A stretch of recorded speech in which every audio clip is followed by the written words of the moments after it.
First things first, I guess just kind of in general, what have been some of the highlights from Alabama's players that have already performed at the Combine since, I guess, what, Thursday?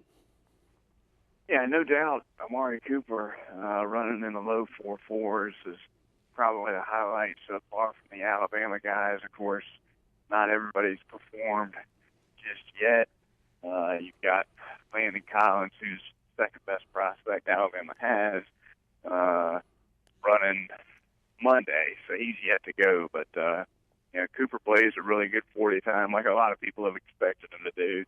And it wasn't the best time by any stretch, but it was plenty good enough to keep his stock right where it is.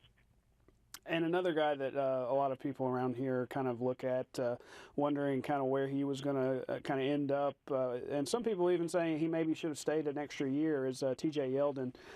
Has he done anything to kind of justify him leaving a year early? I think the scouts like him. They like the fact that he's a complete player. He plays on third down. He can catch the ball. He can block. He can play without the football, which not all backs can. So I think he's done well here.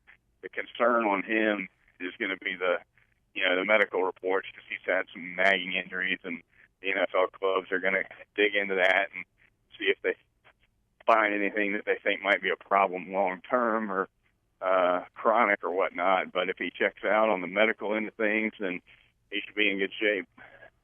And what about Justin Fowler, is another running back who, he's been a fan favorite for a long time here, and he seems to have been impressing some scouts as well. Yeah, no doubt. I mean, he's not the fastest guy in the world, but he's versatile. He can play a little H-back. He can catch it. He can, he can go in motion. He can do a lot of things. And, I know Lane Kiffin's not going to be happy to lose him, because he's a good piece to have in any offense. Now, fullback is kind of a dinosaur of a position in the NFL. That's the biggest challenge for Fowler, is that there's just so few people holding the job at that spot in the NFL. Wouldn't hurt if he could pitch in on special teams somehow, but I don't know if he's fast enough to do that. So finding the right place will be key for him. Another guy that's going to be key finding the right place is maybe Blake Sims. Is he a guy who's going to get a shot at quarterback, or is he going to probably get a look at another position if he wants to make a roster? I think he's going to try to make a roster as a quarterback, and I do think he'll get a shot. I do think he'll end up in a camp. I don't think he's going to get drafted, but it's a little bit like Fowler. If you're Blake Sims, what you got to hope for as much as anything else is that you land with a team that's weak at that number 3 quarterback spot, because there's only so many quarterback jobs in the league, and about 100 of them, and it's a hard club to crack into. Is there one player maybe kind of outside the radar of those big guys that we've already talked about who might go higher than we expect? I mean, a guy like maybe a James Carpenter a couple of years ago who went off the board in the first round and everybody kind of had wide eyes about. Is there anybody like that? I think Austin Shepard and Xavier Dixon are a couple guys that got a good chance to make a roster.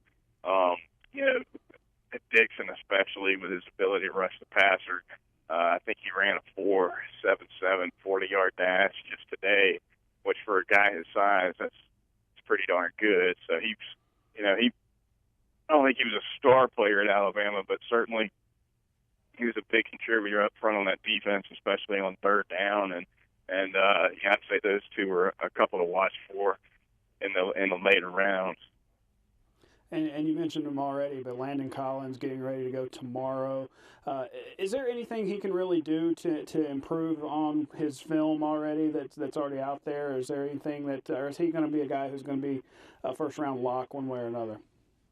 I think the agility drills and the change of direction drills that Landon Collins will go through tomorrow are going to be really important for him, because everybody, the scouts are well aware that he can play in the box, stop the run, and play downhill on the early downs. But what they wonder about with him is on third down, can he stay with somebody besides a big tight end in man coverage? And so that's what they'll be looking for from him tomorrow, is just how fluid he is with his hips and getting in and out of his breaks and whatnot. Chase Goodbread joining us on Sports Sunday. Thanks a lot for your time, Chase. Sounds good, BJ.